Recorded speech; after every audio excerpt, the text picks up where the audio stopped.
tegu na ci fulla ak li ma gën a seetlu mooy dafa mel ni ñun ñëpp ñoo bokk jëmukaay mooy luy defar Ziguinchor kenn ku nekk nag am foo féete ba tax léeg-léeg mën nga am perception walla gis-gis goo xam ne sa gis-gisu bopp la te mu mun a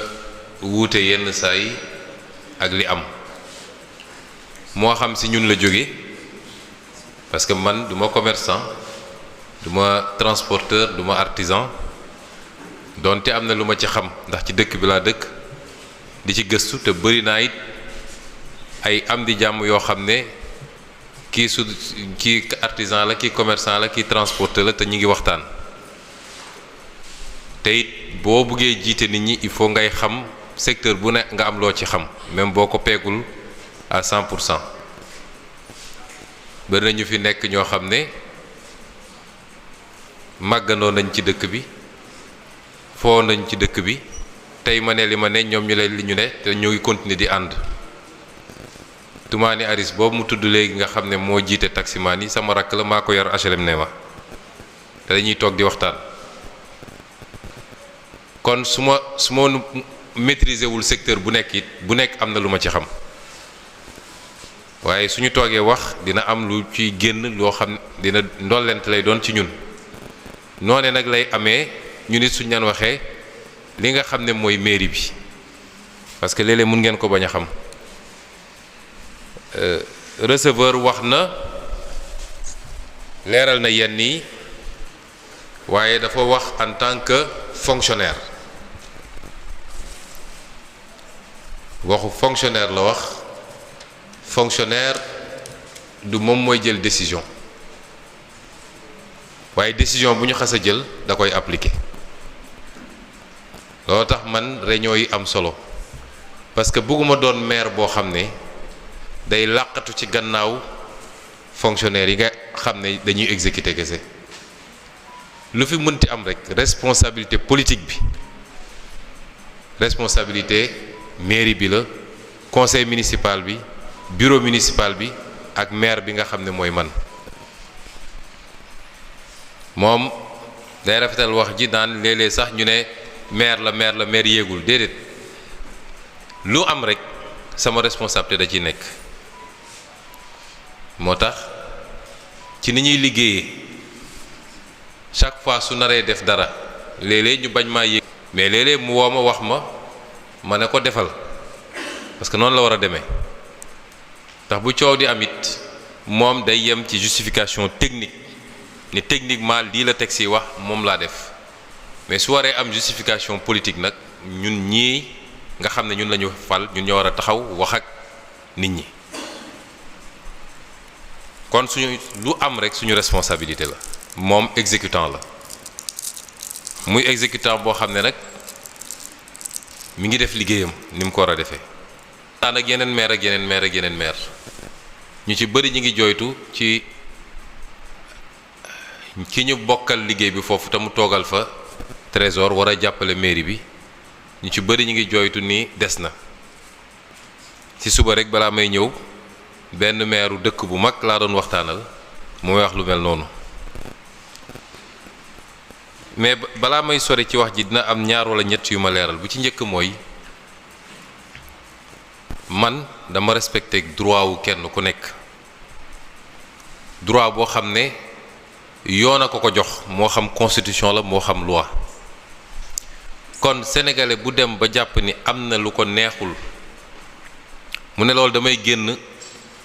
wane sama naqar ba ñépp xam ni am na lu ma neexul même su dee loolu mu war a def ci man la jëm dama ko koy nangul parce que loolu mooy démocratie man nekkoon naa syndicaliste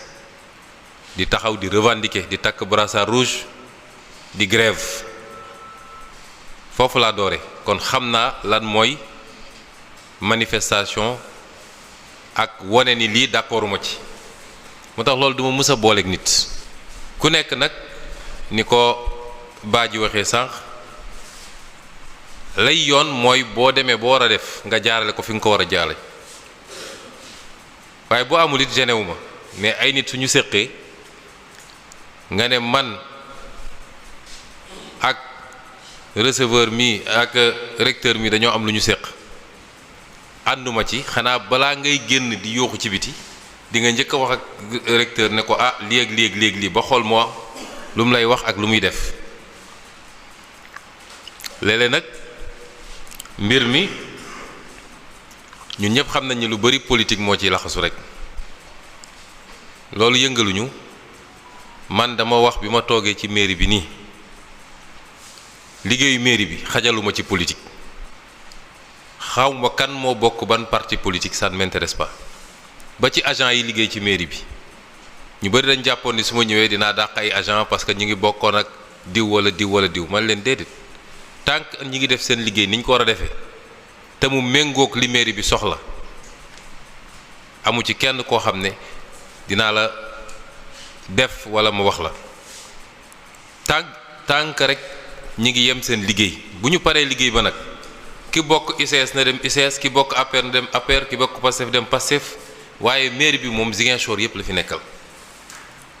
xawma ci kan moo bokk ban parti politique te li ñuy liggéey bu ci yàlla defee barke ñépp lay njëriñ mënuñu seppi bu ñu fi defoon ay poste de santé def fi ay place publique def fi ay defaraat def tali yu baax et cetera est-ce que dañ naan militant diw rek mooy daw ci tali yi wala militant diw rek mooy dugg ci poste de santé bi déedéet loolu bokk na liy tardeel suñu réew yi mooy ci kaw ba ci suuf nag mooy lépp dañ koy jël def ko politique waaye politique bu jotee ñun ñëpp xam nañ ku nekk nooy tojee sa bopp janax fan ngay defee sa politique nan ngay jaare ba convaincre Sénégal yi loolu xam nga ko waaye liggéey bu jotee nañu bàyyi politique ñu liggéey ngir réew mi kese ngir dëkk bi kese moo tax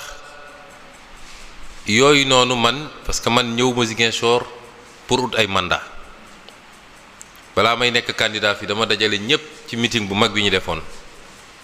ne leen est-ce que bëgg ngeen ma nekk candidat ñu ne ma waaw man leen dama am samay condition daal di wax samay condition def naa loolu kenn mësul gis candidat buy def loolu candidat kay da nga daan ñëw di wax gaay lu leen neex rek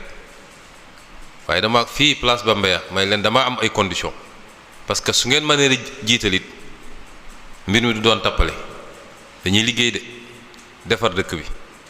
soxlawuma ci dara nag te lu ma am dinaa ko ci def waaye nag dafa am loo xam ne dañu lu bari ci ñun dañu ko mooñaale lu yàgg ba ñu dem ba jàpp ni loolu ay droit la te léeg-léeg saa yoo ko laalee rek nit ñi commencé wax te dañuy fàtte ni loolu du droit te réew mu def faru rek dafa am fu ñu ko teg ba mu defaru bër ne lu nit di bañ fii bu immigré woon léegi dem France wala Espagne nangu lu raw loolu waaw xanaa ñun waruñoo bëgg suñu bopp waruñoo bëgg suñuy réew gëm ni ñun ñooy defar suñu réew du yàllaay wàcc defar ko du tubaabay jóge fële defar ko moo tax am na ku ko fàttali démb fii ci ñu doon recevoir man fàttewoon naa ko sax mu ne ci campagne bi ngay def sa caravane ba egg fële Baneto ci rond point bi ñu génn da nga wax ni su ngeen ma falee duma leen yërëm su ngeen ma falee jox ma mairie bi duma leen yërëm yéen it bu leen ma yërëm ma ne ko effectivement fàttelu naa bi ñuy def loolu li taxoon ma waxee ko noonu du xoqatal nit ñi wala xëbal nit ñi waaye li ma leen bëggoon wax rek mooy liñ leen woo mooy liggéey bu ñu liggéeyee dinañu gis résultat bi liggéey nag doo ko def tey mu sotti tey meññ tey nga witti tey jaay tey am alal tey loolu mënul ne liggéey da nga koy commencer di ki liggéey ndànk-ndànk di projeter ci avenir bi di am yaakaar ni dina am fu mu yegg dañuy nettali benn góor boo xam ne def naa ay xisa la ci diine dafa nekkoon mag trop benn waaye di romb fekk ko fi mu toog mu ne ko ah góor gi looy def fi mu ne ko man daal dama doon waaj a samp garab gi waaye bi moo xoolee sama âge xam ni garab gi balaa muy yegg fi mu yegg war a meññ ba ma am ci du ma fi fekk ma xaw a découragé toog fii waa ji ne ko xanaa bëggoo say sët wax ko bëggoo say doom de xanaa bëggoo say sët mu ne ko aha kay mu ne ko kon sampal garab gi ndax boo fekkewul résultat bi sa sët dina ko fekke wala sa doom dina ko fekke donc li ñuy liggéey du loo xam ne dañ koy liggéey jàpp tey mun na sotti kenn ku ne li nga ci bëgg nga am ko. France bee dañu ne ñi defar métro France kuy dem France da ngay dugg ci métro mu dugg ci suuf daw ay kilomètres génnee fi nee nañ ñi doon gas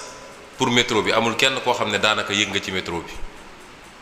premier métro bi ñu koy taal muy daw daanaka li ëpp ci ñoom deewoon nañ ba pare te lu ne dañ nañ ko ci. kon réew soo ko bëggee tabax da ngay projeté ni foog mu xaw a métti tuuti tey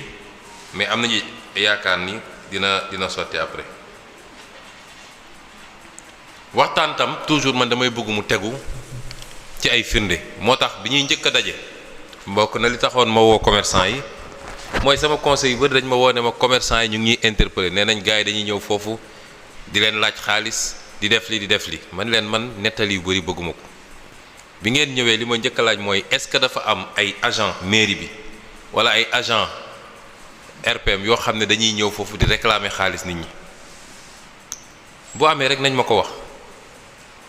te bis bu ma ci jàppee nit bés boobu lay jóge ci mairie bi parce que man mun naa nangu lépp ba mu des lu mbooloo moom ay nit di ko damm seen poos kooku moom mënuma ko supporter. am nañ ci ay cas fii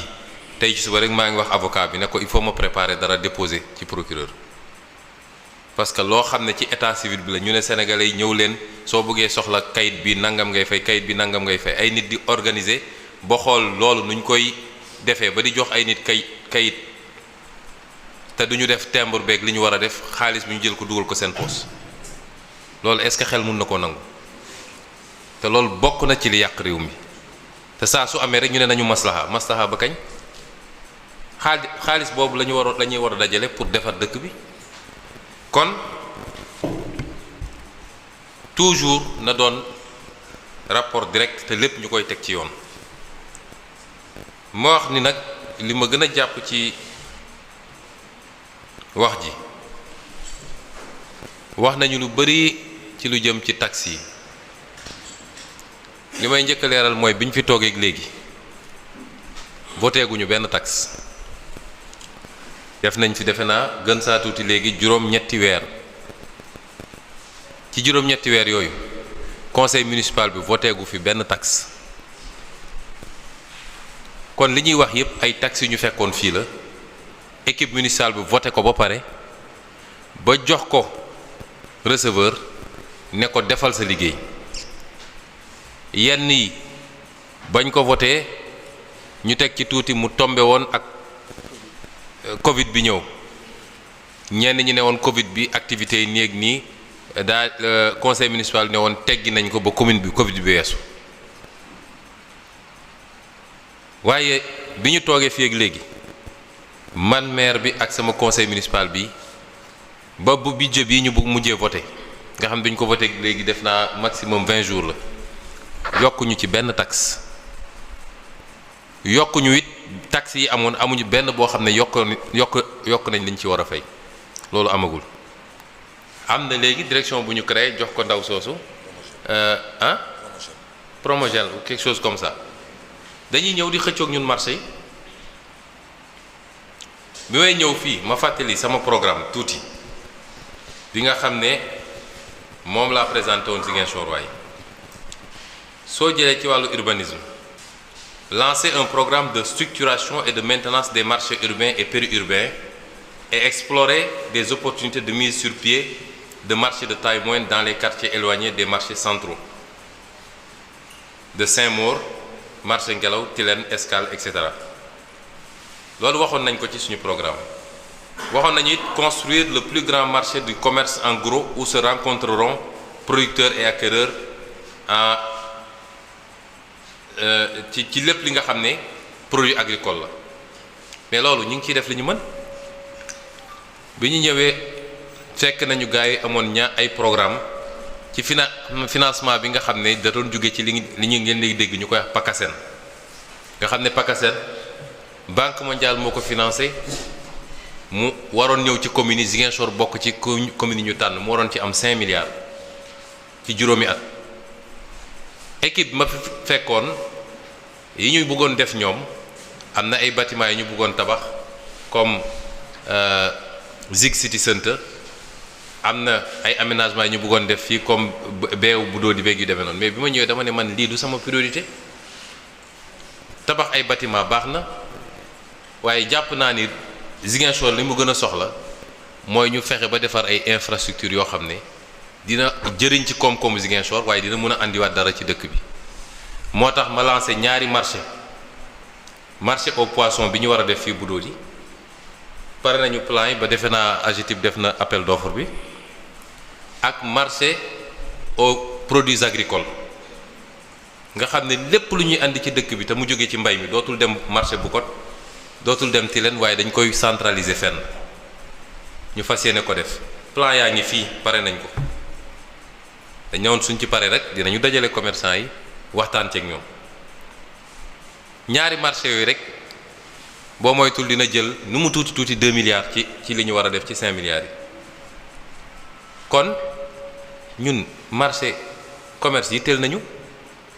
su noonu duñ ko def ñi ngi wax encombrement yeeg li xew marché ci goana beeg ñi occupé trottoir beeg nangam bi ñu ma ko waxee dama leen ne loolu yëpp dina jeex bu soobee yàlla waaye nag bokk na ci ni ñuy liggéeyee même suñ ko mënul à 100% balaa nga fiy jëlee dara fexeel ba teg fi dara parce que bu ñu paree marché Tilène yàlla may ñu defar marché bi ñu bëgg a defar ñaari marché yi ñu bëgg a defar bu boobaa ne dañ jàpp ni am na suffisamment de place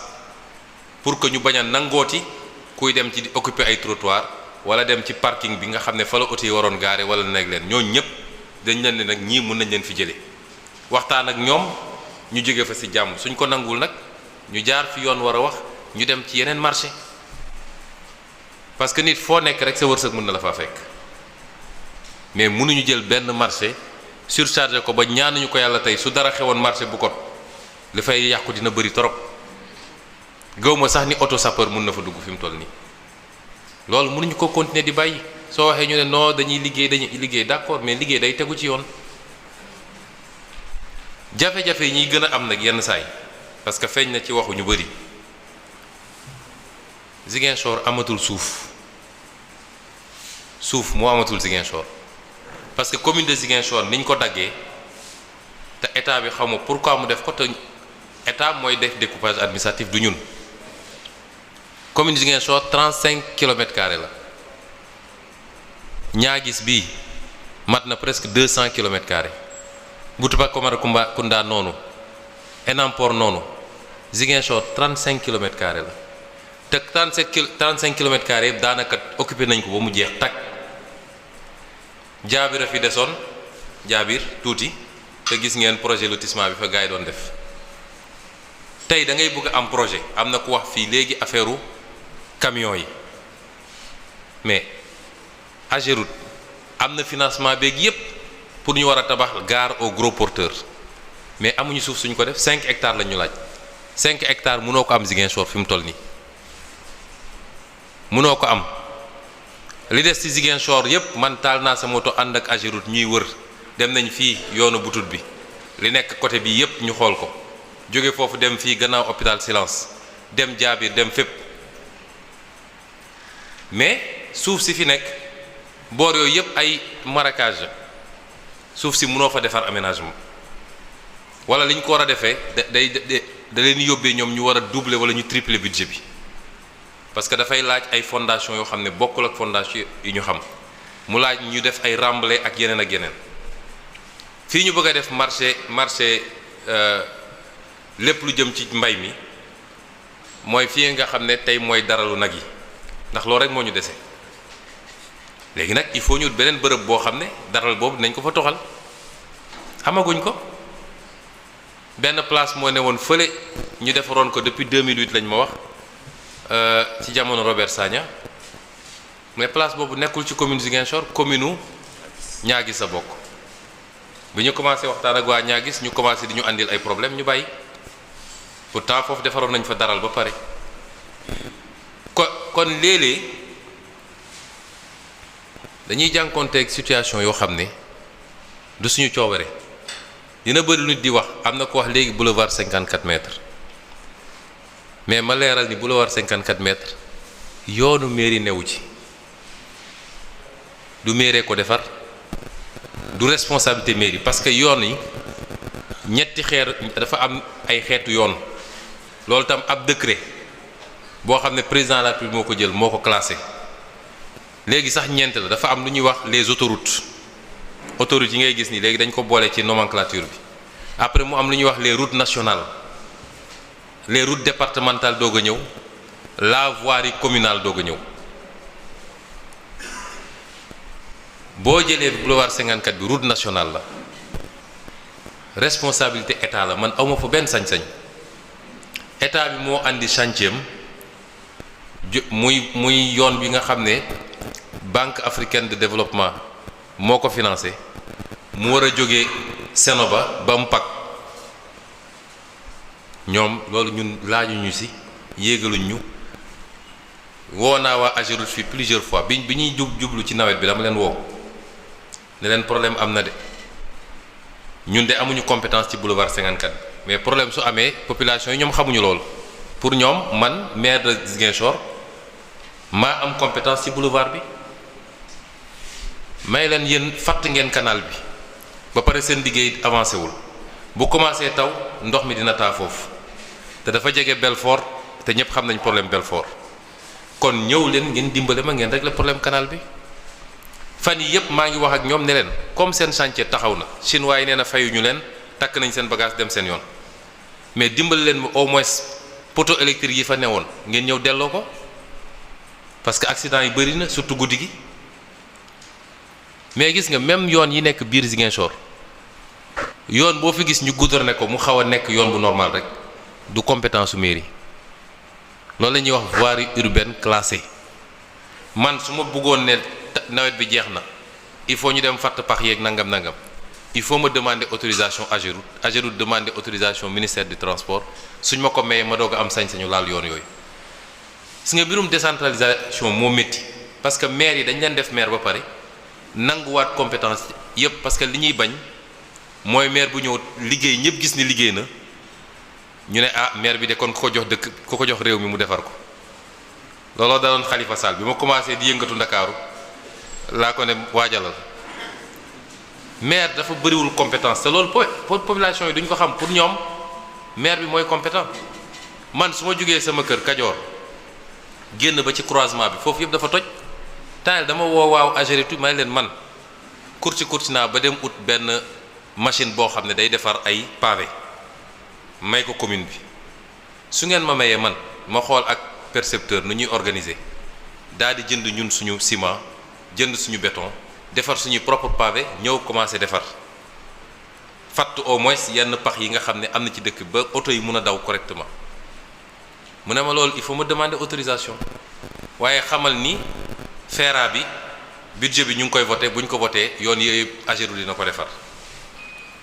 kon yow sa budget municipal comme bëriwul denc ko pour yeneen donc léeg-léeg situation yi dafay am muy situation yuy jafeel liggéey bi moo tax nag leeral yooyu dama ko bëggoon leeral dama ko globaliser waaye suñu duggee ci ba ci programme bi toujours ma continuer ko ci affaire transport de roues yi man balaa may nekk maire laa def sama programme solution yi ma proposé woon yëpp mi ngi nii te fas yéene naa ko def waxoon naa nu ubbi ay waxtaan ak acteurs yëpp pour ñu ut ay solution consensuelle parce que Jakarta solution la ci ndaw yi am problème liggéey yëpp mais ànd na ak problème yu bëri accident yu bëri na statistiques yi ma yor sax ci nombre de personnes yoo xam ne dañuy faatu par année te accident de roue moo ko andi bëri na trop moo tax ma ne woon dañuy toog waxtaan pour xool nu ñuy normaliser liggéey bi mooy ñu fexe ba it jumtukaay yi nit ñi di utiliser moto yi mu répondre ci ay normes parce que léeg-léeg di nga gis moto yoo xam ne modifié nañ ko modifié ba kenn xamatul mu fu mu romb kenn du dégg léeg-léeg ñu jël seen baaf yi dugal ko ci xaaju guddi nga teg sa musique bu fort ak yu demee noonu ñu fexe ba ne norme bi lan la ñu normaliser ñu fexe it ba am benn système boo xam ne balaa nit di jël Jakarta def Carrefour ñu jaarale ko ci permis mairie bi mettre en place avec des spécialistes nga xam ne nit dina am fu ñu jaar ak moom même su dee sur 2 semaines 3 semaines après jox ko benn kayit boo xam dina wane ni kii war na mën a def Jakarta fexe ba jàppale Jakarta maan yi ku nekk am ñaari casque au moins parce que bëri na luy am ci accident yi ñàkk sol casque moom moo koy aggravé bu boobaa nag ñu ne port de casque bi léegi c'est obligatoire ak yeneen ak yeneen gudd na trop su ma ko fi naroon cité noonu la amee ci yeneen secteurs yëpp mun naa ko lim fii moo tax man li ma bëgg mooy ñun ñëpp ñu xam ni ñoo bokk jëmukaay man defar rek laa bëgg defar rek moo ñu tax a jóg luy yokk kenn ku nekk moo ma tax a jóg parce que yéen su ngeen doxlee mairie bi doxle su ngeen doxlewul mairie bi du doxle parce que budget mairie bi téeméer boo jël juróom benn fukk bi mi ngi jóge ci taxe commune bi jógewul ci li état bi di joxe de téeméer boo jël kon su transport doxee commerce dox artisanat dox man sama budget day yokk sama affaire day gën a baax li tax ma ne naa defar ay marché moo gën ma defar ay immeuble parce que marché bi soo ko defaree di nga mettre commerçant yi ci condition yu baax di nga mettre citoyen yi ci condition yu baax ba kuy dem marché du am yenn njàqare yi waaye di nga vitrine dëkk bi la parce que ku jógee ci àll ba ñëw li muy njëkk a def day dem visiter village artisanat dem visiter marché yi dem visiter su demee gis foofu tilim beeg sax yi fii nangam dina ne ñii moom ban façon nit lañu ensuite bu loolu yëpp dajee man dina ma andil ay taxes yooyu moo may permettre ma gën a defaraat ëllëg kon loolu dama bëgg ñu dëppoo ci man dama bëgg ñu jàppante ne bëgguma ay relation kii taxaw fële kii taxaw ku nekk di xool moroom mel ni ab ennemi la amul lenn loo xam ne dina jóge ci commerçant wala ci beneen liggéeykat muy lu mu fay loo xam day dugg ci poosu Ousmane Sonko wala day dugg ci poosu kenn ci ñi may liggéey lenn lépp dañ koy delloo ci dëkk bi te bu ngeen ko gisul seen marché directement wala seen bërëbu liggéeykaay di ngeen ko gis feneen ndax di ngeen toog gis ni man de yoon bii moo doon dem sama kër kenn mosu koo pavé waaye andil nañu fi pavé sama koñ bi kenn mosu fee andi lampe waaye andil nañ ma lampe sama école doom bi nii la meloon waaye def nañ ci lii ñun loolu moo ñu tax a jóg leneen taxu ñoo jóg ñu bëgg nag ñu jàppalante ci kenn ku nekk na def un peu de sacrifice tuuti sacrifice parce que li ma fi gën a dégg boo ci génnee artisan yi déggaguma fi ku ne man bëgguma fay artisan yi sax ñu bëgguma fay dañ ne dañu boole ñaar foofu tam li ma ciy wax mooy impôt patente impôt état bi la du suñu impôt commerçant bi day fay location ñoom li ñuy kaas naan 25% bi ñu yokk ak yooyu location sug la dañuy fay ku ci newul ci biir marché di fay location sug su dee da nga nekk ci biti marché it kër jàmbur nga loué da ngay fay te dàqantewul ak yeneen yoo xam ne su dee jàpp nañ da nga ko war a fay di nga ko fay waaye teewul comme def ngeen requête dinañ ko examiner ba xool ndax yéen li ngeen wax suñ ko xoolee dëgg te liggéey bi ñuy liggéey dinañ leen ci soxla it parce que dinañu jël ay échantillon commerçant xool boo dajalee li muy fay ñaata la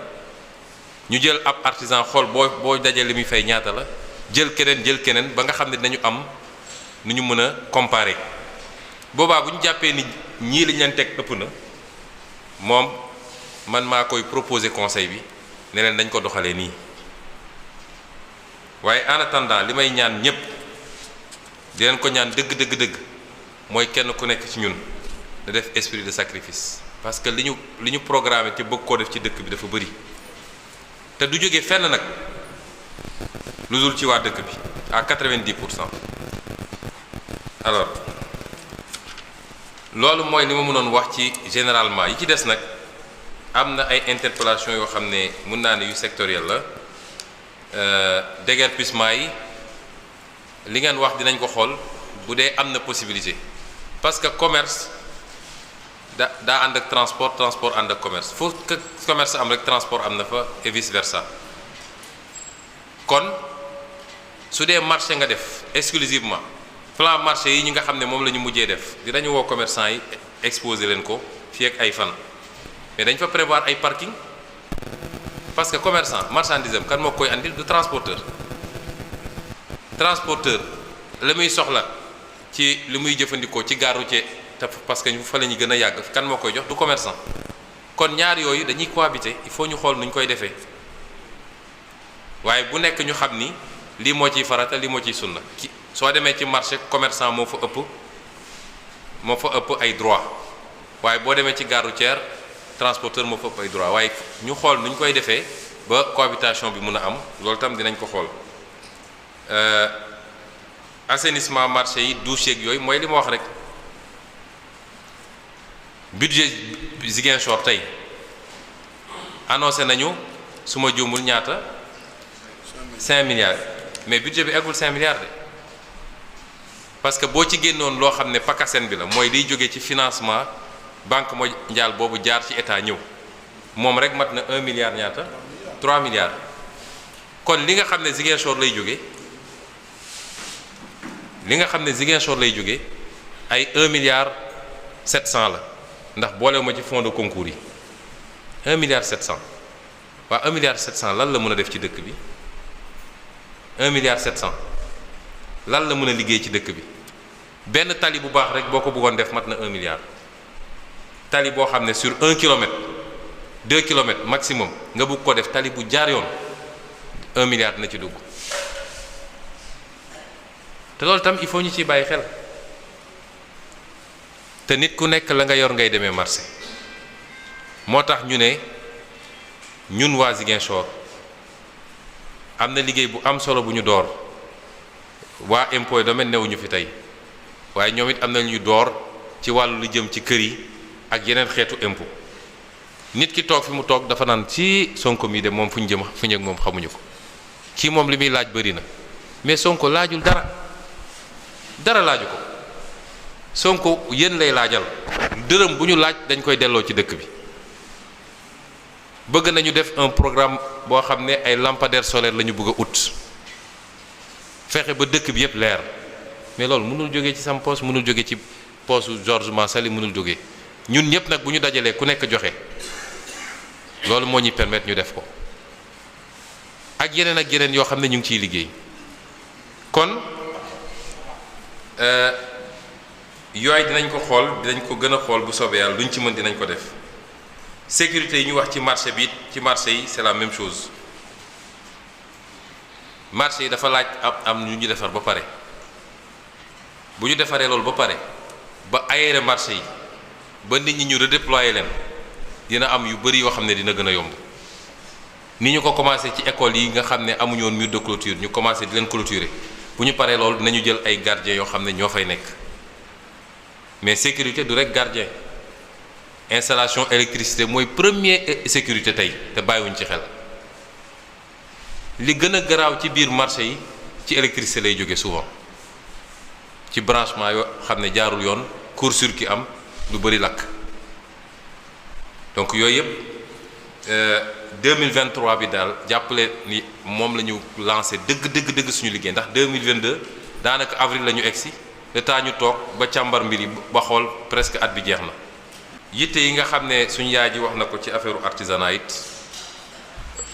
am nañ ci yéeg-yéeg ñun li ñu bëgg mooy ñu jàppale leen d'abord ngeen organiser wu wax naa ko fii secrétaire général dootuma nangu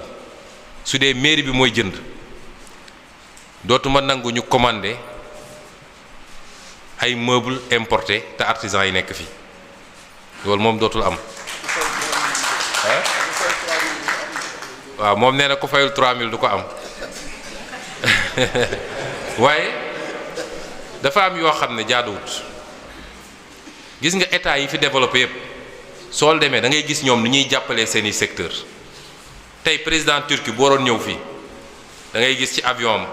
ay homme d'affaires a ngi ci ay artisans ngi ci ay lépp lay àndal ñëw pour ñu ñëw ut si ay marché Sénégal état mooy jàppale liggéeykat yi bokk na ci noo leen jàppale. mais si su dee mairie bi dafa ne ay table la bëgg a jënd ay chaise la bëgg a jënd ay lii artisan yaa ngi fi waaye nag ci kaw ngeen góorgóorlu yéen it artisan ngay jox commande ne ko lu jàmp la mu ne la le 31 waaye le 31 boobu mooy le 31 année bii di ñëw loolu tam problème la. ngeen góorgóorlu aussi li may wax ñu jàppale leen ngeen organisé wu mooy yenn saa yi ngeen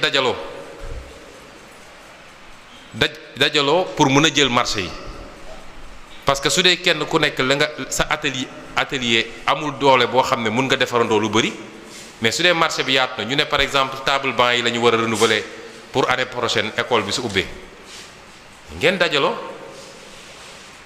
ñaar ñett ñeent juróomi atelier bu ñu dajaloo dañuy gën a am doole ku nekk jël ci wàllam. am na loo xam ne it ñu ngi ko lancé defe naa ki ko yor mi ngi nii toog sama gannaaw Ismaïla Goudiaby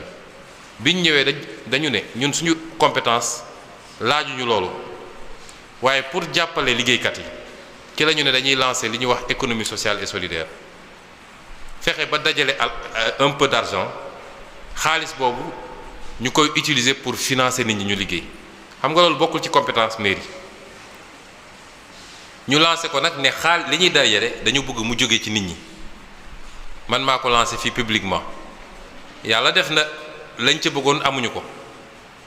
benn instant sax dama ne Ismaïla demal ci marché yi nga fekk commerçant yépp parce que am na ku wax fii léegi mutuelle wala waaw yu mel ni mutuelle yu mel noonu ñu ne loolu mairie bi mun na ko ëmb yépp man leen nag man dem leen ci mairie yi dem leen ci ñeneen ñi yépp ku ne ngeen ne ko su dee mën na lu mu mën parce que bi ma koy lancé dama ne woon li ma bëgg mooy Casamance bu ne bu mu nee joxe 50 000 francs même su dee ndànk-ndànk la koy joxe bu amee 5 000 am joxe bu dee 100 000 Casamance joxe nañu am nga 5 milliards 5 milliards war nga mën a commencé def lu rëy ci financement mais dafa mel ni nit ñi dégguñu li ëpp ñu joxe sax dañu Casamance parce que ñu bëri comme dañ ko defoon ci internet ñi nga xam ne dañ maa sopp rek te yàlla tax ñii Jurbel la ñu dëkk ñii Mbàkke ñii Saint-Louis ñi nga bitim réew moom xam ne Ismaïla li ma wax li ëpp ñu joxe dëkkuñu ko am na ñoo xam ne sax mosuñoo ñëw Casamance te ñuy joxe nañ 50 000 ñu joxe 100 000 xaw ma nag li ñu am ni mu toll fi mu toll nii peut-être mat na 20 millions wala 50 millions xamaguma waaye ak nu munti demee rek man mii maa njëkk a joxe ndax bi ma koy wax dama ne man dinaa joxe 10 millions temps yi de kuti naa signé sama chèque 3 millions jox ko ne ko dugalal loolu suñ ko dajalee liñ ci bëgg mooy jàppale artisan yi jàppale commerçant yi ku bëgg a lancer activité am balaa loolu nag dañuy am li ñuy wax benn couveuse d'entreprise nga xam ne formation bi day jiitu ki nga xam ne am na métier ba pare ñu jàppale ko au moins ci naka la ñuy gérer parce que yow mën nga nekk menuisier bu baax wala mécanicien bu baax mais doo comptable donc ñu jàngal la gérer naka la ñuy tenir comptabilité naka ngay gérer sa xaalis naka lay tourner et cetera bu loolu weesoo nag ñu valider sa projet yëkkati li ñu lay financer la ngay liggéey di fay loolu mu ngi ci suñu programme ci programme mairie bi la moo tax li ma wax man partenariat laa bëgg ak secteur yépp seen secteurs yi comme secteurs yeneen yi may dajal di wax ba ci imam yeeg prêtre yi dama leen ne lii mooy suñu gis-gis ci Ziguinchor te yéen au moins am ngeen seen kaddu ajjuma bu nekk ngeen taxaw ci mimbar dimanche bu nekk ngeen taxaw def seen prêche donc su dee lii njëriñu réew mi la du politique de su dee njëriñu dëkk bi la war ngeen cee mën a jàpp au moins wax ceeg sénégalais yi ñu xam fan la ñu bëgg a jëm wax ceeg Ziguinchor waaye ñu xam fa ñu bëgg a jëm kon partenariat boobu la ñu wax chambre des métiers demaguma fa mais dinaa fa ñëw chambre des commerces teel naa ko visiter li ma leen wax mooy lii ñuy liggéey yépp di ko essayer dajale te su sottee it du conseil municipal yi ñoo ciy njëriñu de du maire bi du keneen mais commerçant bi artisan bi transporteur bi jakartaman bi ñoom ñoo ciy gën a bénéficier wu parce que ñoom ñoo nekk secteur économique ñoom ñooy soxla kii mun na soxla financement pour changer taxi am kii mun na soxla financement pour relancer magasin parce que dafa am problème ak yeneen yi nga xam ne mun nañ ko def sax ci wàllu santé mais yooyu mënuma ko liggéey man donc peut-être c'est la première fois ñu jox leen détails yépp peut-être. Donc ñun ci yooyu lañ leen woo ci jàppalante defe naa léegi mu jeex. Zone industrielle, zone artisanale yooyu yëpp tam bokkoon na ci suñuy xalaat mi ngi ci programme bi waaye ñaar mooy suñu jafe-jafe yenn sa fan la ñuy jëlee financement bi ak fan la ñuy jëlee suuf suñ koy defee. am na ku ne léegi ñoom am na place bu ñu gis ba yor nañu état de droit réel bi après ngeen propose projet ko ñu xool waaye léeg-léeg jafe-jafe yi ñu am gros porteurs yi am terrain bu ñu ko def moo tax terrain ñu def ko ba léegi financement baa ngi fii taxaw ku fi gis 5 hectares buy traîner Ziguinchor ne ma mi ngi nii benn instant dañ leen ne mun ngeen dem ñoom waa AGEROUTE dañ ne day financement bi su yàggee seen loxo gars yi dañ koy jëlaat ñu nekkoon dañuy dem waxtaan ak waa Boutoupa Camaracounda pour def ko Brofay Joola may leen gënaluma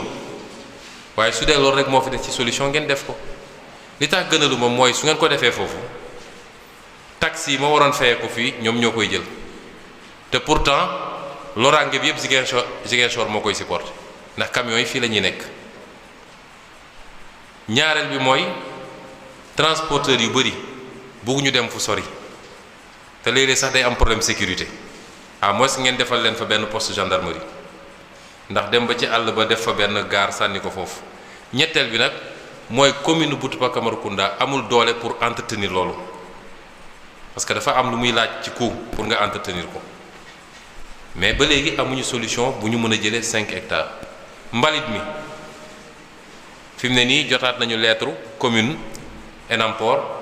ñu ñuy menacé ne dañuy tëj fi ñuy sotti mbalit bi ñun amuñu fu ñu mën a def mbalit Ziguinchor dama obligé ñu waxtaan ak Boutoupa Camaracounda gis fa place ñu naan ñu tey suba gannaaw suba ma bàyyi leen fi mu ne nii ADEAN laa dem waxtaan ak waa ADEAN ba ñu neñ jox nañu place waaye xam nga camion bu nar a yebee fii dem ba ADEAN lu mu fu mu doon consommer benn dina fa consommer ñett est-ce que waa nu mu tudd UCG dinañu nangu loolu kon yooyu itam jafe-jafe la ak yeneen marché bi ñu bëgg a def plateau sportif yi ñu bëgg a def souvent lii mooy suñu problème donc man bañu ma principe bu ñu def ay zone yoo xam ne dañañ dajale fii artisans yi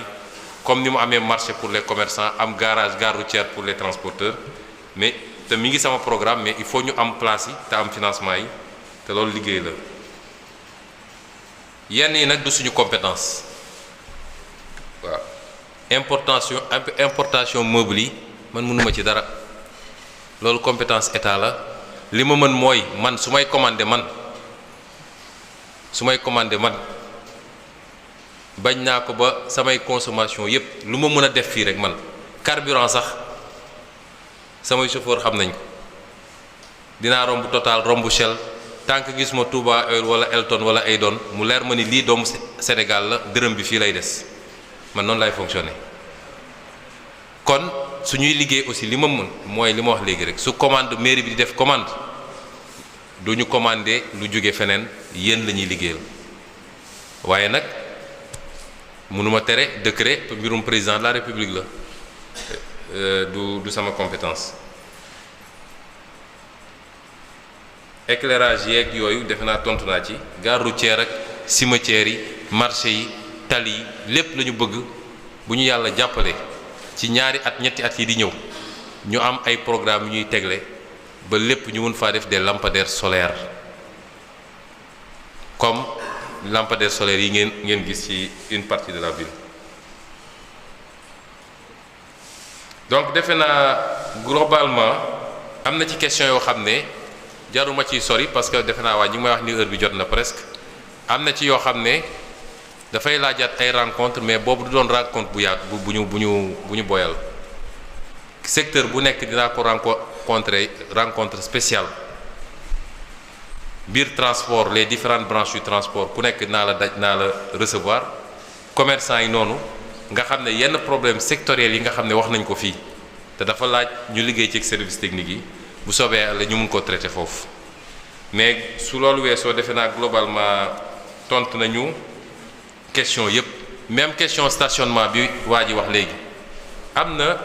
délibération boo xam ne commune bi équipe bi fi jógee jëloon na ko pour nit ñi di fay ay amende mais man dama ne balaa ngay fay amende fexeel ba ne au moins defar naa bërëb sàngam foo xam ne nit ñi mën nañ fa dem stationner parce que soo mayul nit ñi benn solution ki ñëw it moom liggéey décharger li muy décharger amul fenn fu muy gaare mais da koy obligé bàyyi ci mbedd mi liggéey boobu tam ñu ngi ci yàlla nañu ci yàlla jàppale ba ñu am résultat bi ñu ci bëgg defe naa daal lii moo fi dikkoon globalement comme waxtu wi daf ñoo xaw a dab dañ leen di gërëm di leen sant. Et voilà ñoo ko déggandoor sur la scène de l'aérobie l'international de beneen yoon likez et partagez.